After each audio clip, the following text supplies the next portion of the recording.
अजितदादांनी पहिल्यांदा विधानसभेची नव्हे तर लोकसभेची निवडणूक लढवली होती. कारण माहितीये, बेधडक आणि स्पष्ट वक्तेपणासाठी अजित पवार ओळखले जातात.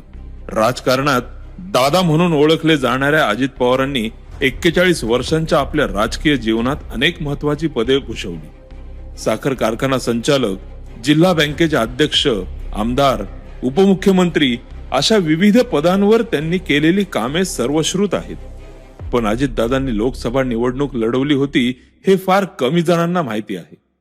अजितदादांच्या खासदारकीबाबत जाणून घेऊया. बारामती लोकसभा मतदारसंघातून अजित पवार हे 1991 मध्ये निवडून आले होते. त्यांनी भाजपच्या उमेदवार प्रतिभा लोखंडे यांचा 3 लाखांपेक्षा जास्त मतांनी पराभव केला होता. अजित पवार यांना पहिल्या निवडणुकीत 4,37,293 मते मिळाली होती, तर प्रतिभा लोखंडे यांना 1,01,030 मतांवर समाधान मानावं लागलं होतं. अजितदादांची एंट्री लोकसभेत झाली, पण त्यांची खासदार म्हणून कारकीर्द फार टिकली नाही. पंतप्रधान PV नरसिंहराव यांच्या मंत्रिमंडळात शरद पवार हे संरक्षण मंत्री झाले. शरद पवार तेव्हा सदस्य नव्हते. 6 महिन्यांमध्ये त्यांना सदस्य बनवले. यामुळे अजित पवार यांना शरद पवारांसाठी आपली सीट सोडावी लागली. अजित पवार यांनी लोकसभा सदस्यत्वाचा राजीनामा दिला. शरद पवार हे बारामती लोकसभा मतदारसंघातून निवडून आले. अजित पवार यांनी बारामती विधानसभा लढवून विधानसभेत एंट्री घेतली. महाराष्ट्राच्या राजकारणात नेहमीच चर्चेत असलेल्या अजितदादांनी काका शरद पवार यांच्याकडून राजकारणाचे धडे गिरवले आहेत. अजित पवारांनी गेल्या 5 वर्षांच्या सरकारच्या कार्यकाळात 3ऱ्यांदा उपमुख्यमंत्री पदाची शपथ घेतली आहे. खासदार, आमदार, मंत्री, उपमुख्यमंत्री, विरोधी पक्षनेता असा अजित पवार यांचा राजकीय प्रवास आहे.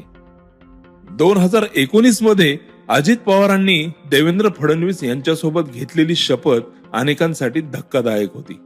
1995, 1999, 2004, 2009, 2014 आणि 2019 मधील निवडणुका जिंकून ते आमदार झाले. उपमुख्यमंत्री म्हणून अजितदादांची ही 5वी टर्म आहे. 1982 मध्ये अजित पवारांनी राजकारणात प्रवेश केला.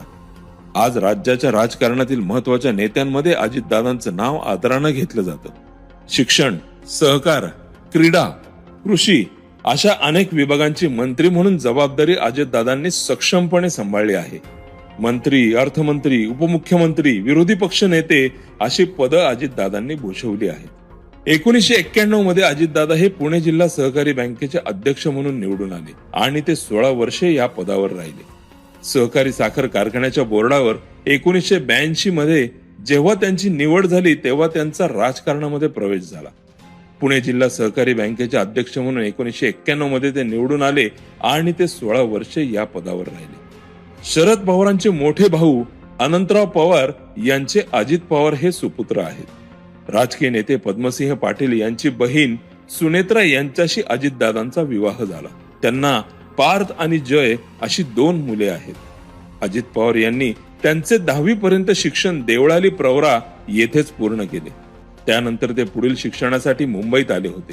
त्यांनी 5वी पर्यंतचं शिक्षण मुंबईत पूर्ण केलं. त्यांच्याकडे BCom ही पदवी आहे.